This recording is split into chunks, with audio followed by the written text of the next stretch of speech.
আসসালামু আলাইকুম। alaminit পক্ষ থেকে সবাইকে স্বাগতম। আমরা আজকে নিয়ে এসেছি মাইক্রোসফট এক্সেলের কিছু কার্যকরী টিপস, যা জানলে আপনার দৈনিক জীবনের কাজগুলো অনেক সহজ হয়ে যাবে। খুব সহজে এক্সেলের কাজগুলো করতে পারবেন। তো আমরা শর্টকাটে কিছু টিপস নেওয়ার জন্য আমরা ডাটাকে সাজিয়ে নিয়েছি এক্সেলে, যাতে আপনাদেরকে বুঝতে সুবিধা হয় এবং কি সময়টা কম লাগে। তো আমরা প্রথমে এইটাকে সিলেক্ট করব। আমরা যদি এই ডাটাকে সেম ভাবে যদি অন্য জায়গায় সরাইতে চাই, তাহলে আমাদেরকে কন্ট্রোল এক্স ক্লিক করে এরপরে কাট করে সরাইতে হয়, কিন্তু আমাদের এই টিপসের মাধ্যমে আপনি এভাবেই সরাইতে পারবেন। ড্র্যাগ এন্ড ড্রপ করে এই কলামটাকে সরাইতে পারবেন। কিবোর্ড থেকে শিফট প্রেস করে এই যে ড্রপ কলামের এখানে চাপ দিয়ে ধরে যে ড্র্যাগ এন্ড ড্রপ করে যেখানে নিতে চান ঠিক সেইখানে নিতে পারবেন। ছেড়ে দিলেন, চলে আসলো।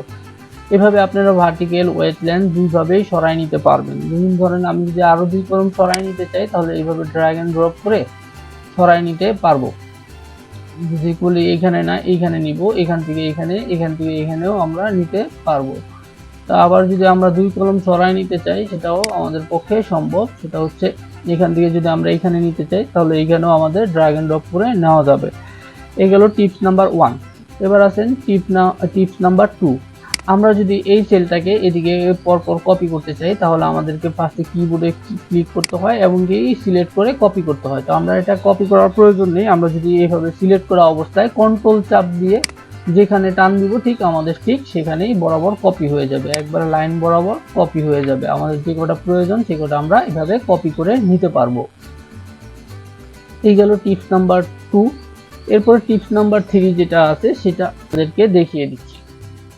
এইভাবে আমরা কলমগুলোকে কপি করে নিলাম। তারপরে আমাদের টিপস নাম্বার, যে ডাটাগুলো আছে ডাটাগুলোকে আমরা ইচ্ছে করলে ফিল্টারিং করতে পারবো। ডাটাগুলোকে ইচ্ছে করলেই আমরা ফিল্টারিং করতে পারবো। ফিল্টারিং কিভাবে করবো? এখান থেকে ফিল্ডগুলোকে সিলেক্ট করে আমরা যখন এই যে ফিল্টারে ক্লিক করব, তখন আমাদের এই যে ফিল্টারে ক্লিক করলে আমাদের অলরেডি ফিল্টার হয়ে যাবে এবং ফিল্টার আবার উঠাই দিলে ফিল্টার চলে আসবে। তো এই কাজটাও আমরা ম্যানুয়ালি করতে পারবো। যদি আমরা কিবোর্ড থেকে কন্ট্রোল শিফট এল চাপ দিই, তাহলে আমাদের এই ফিল্টারটা চলে আসলো। এমনকি আমরা এই ফিল্টারের যে সুবিধাগুলো আছে সেগুলো আমরা করতে পারবো। এমনকি এই চলে আসার পরে এইটা যদি আমরা ক্লিক করি, আমরা যদি শুধু বাপ্পি নামে টিক চিহ্ন দেওয়া আছে, আমরা যদি বাপ্পি নামটাই রাখি বা এই নামগুলো কেটে দিই, যে কোনো একটা নাম রেখে ফিল্টার করব, তাহলে আমরা ওকে দিলে এই যে টিক চিহ্নগুলো দেওয়া আছে এই নামগুলো শুধু থাকবে, আমাদের ফিল্টারিং এর বাকি নামগুলো হাইড হয়ে গেল।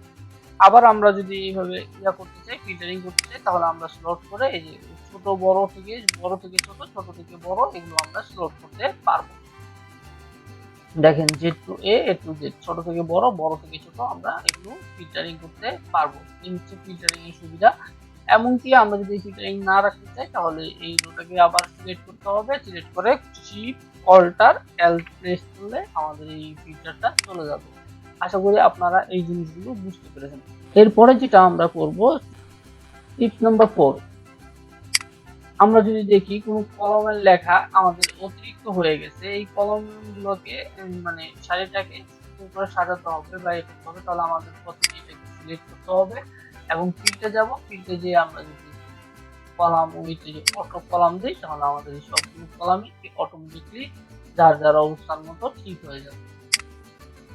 Tips number 5। আমরা প্রথমে প্রিন্ট এরিয়া, আমরা যে পুরোটা আছে এটা যদি আমরা প্রিন্ট করতে চাই, তাহলে এটা আমরা যদি কন্ট্রোল পি চাপি, তাহলে আমাদের প্রিন্টের পুরো সেটটাই চলে আসে। কিন্তু আমরা যদি নির্দিষ্ট কোনো এরিয়া প্রিন্ট করতে চাই, তাহলে সেই ক্ষেত্রে আমাদেরকে নির্দিষ্ট এরিয়াটাকে সিলেক্ট করে দিতে হবে। সিলেক্ট করে প্রিন্ট এরিয়াতে দিলেই অলরেডি প্রিন্ট এরিয়া সিলেক্ট হয়ে গেল। এখন আমরা যদি কন্ট্রোল পি চাপ দিই, তাহলে আমাদের নির্দিষ্ট যে এরিয়াটুকু সিলেক্ট করছি এই এরিয়াটুকু চলে আসবে। এমনকি আমরা যদি চাই যে এরিয়াটা না পুরোটাই প্রিন্ট করবো, তাহলে পূর্বের ন্যায় আবার এই প্রিন্ট এরিয়াতে যে ক্লিয়ার প্রিন্ট এরিয়া দিয়ে দিলে পুরোটাই ক্লিয়ার হয়ে গেল। এখন আমরা কন্ট্রোল পি দিয়ে যদি প্রিন্টে যাই, তাহলে আমাদের ফুল প্রিন্টটা চলে আসবে। এরপরে আমরা যে টিপস দেখবো সেটি হচ্ছে, আমরা যে এই খালি ঘরগুলো আছে, এই খালি ঘরগুলোতে আসলে কি লিখবো বুঝতে পারছি না, সেজন্য আমরা এই ফিল্ডগুলোকে এখানে ঘরের ভিতরে লিখে দিব। যখন আপনার মাউস যাবে তখন এখানে লেখাগুলা শো করবে। তাহলে আমরা প্রথমে এই ঘরগুলোকে সিলেক্ট করব। এই ঘরগুলোকে সিলেক্ট করার পরে আমাদেরকে যেতে হবে ডাটা থেকে যেতে হবে ডাটা ভ্যালুয়েশন যে এখানে টাইটেল আছে, এখানে আমরা লিখে দিব টেক্সট, আর এখানে আমরা লিখে দিব কমেন্ট।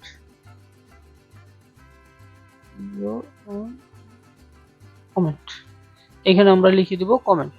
এখানে আমরা কমেন্ট লিখে দেওয়ার পরে ওকে প্রেস করব। ওকে প্রেস করলে এই যে আমাদের মাউস যেই ঘরে নিব তাহলে আমাদেরকে এইভাবে লেখা দেখাবে, প্রত্যেকটা ঘরেই আমাদেরকে লেখা দেখাবে কমেন্ট। কিন্তু এই যে আমরা এই ঘরে করি নাই, দেখেন এই ঘরে কোনো কিছু দেখাবে না, বা এই ঘরে করি নাই এই ঘরে কোনো কিছু দেখাবে না। কিন্তু এই ঘরে আমরা যখনই নিয়ে যাব তখনই আমাদের এখানে একটা লেখা থাকবে টেক্সট ইউর কমেন্ট। আমরা এইভাবে কমেন্টগুলো করতে পারবো।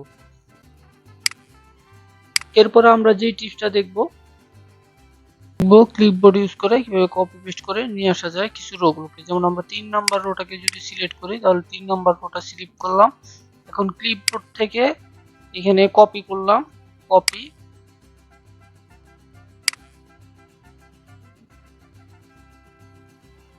এরপরে আমরা 6 নাম্বার রোটাকে কপি করব।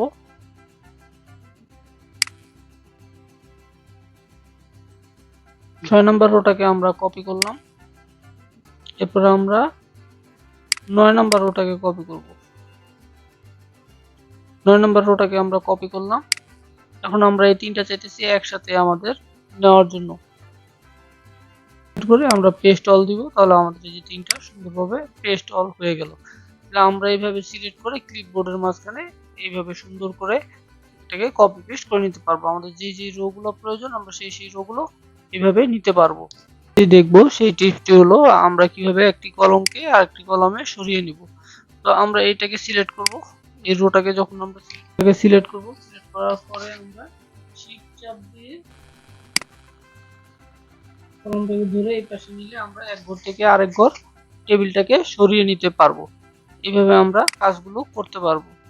এরপরে আমরা যেটা দেখবো, এখন আমরা দেখবো খুবই মজাদার একটি টিপস। এটা হচ্ছে আমরা নামের প্রত্যেকটা নামের সাথে ছবি অ্যাড করবো। এটা আমরা কিভাবে করবো ছবি অ্যাডটা? ফার্স্টে আমরা যেই রুটে বা যেই কলামে ছবি অ্যাড করবো সেই কলামে ক্লিক করব। ক্লিক করার পরে আমরা যাব রিভিউ। এখানে নিউ কমেন্ট একটা অপশন আছে, নিউ কমেন্টে আমরা ক্লিক করব। নিউ কমেন্টে ক্লিক করলে আমাদের নাম চলে আসছে alaminit। এটা আমরা মিশিয়ে দিব, মুছে ফেললাম। মুছে ফেলার পরে কি কমেন্টের যে বক্সটা আছে, এই যে সবুজ যে বক্সটা দেখতে পাচ্ছেন, ঠিক কোণা বরাবর আসলে আমাদের এই কার্সারটা চেঞ্জ হয়ে যাবে, প্লাস চিহ্নের মতো দেখাবে। প্লাস চিহ্নের মতো দেখাইলে আমরা মাউসের রাইট বাটন ক্লিক করব। মাউসের রাইট বাটন ক্লিক করলে ফরম্যাট কলাম, ফরম্যাট কমেন্টের থেকে আমরা এখান থেকে ক্লিক করলাম, আমাদের চলে আসলো অলরেডি ফন্ট।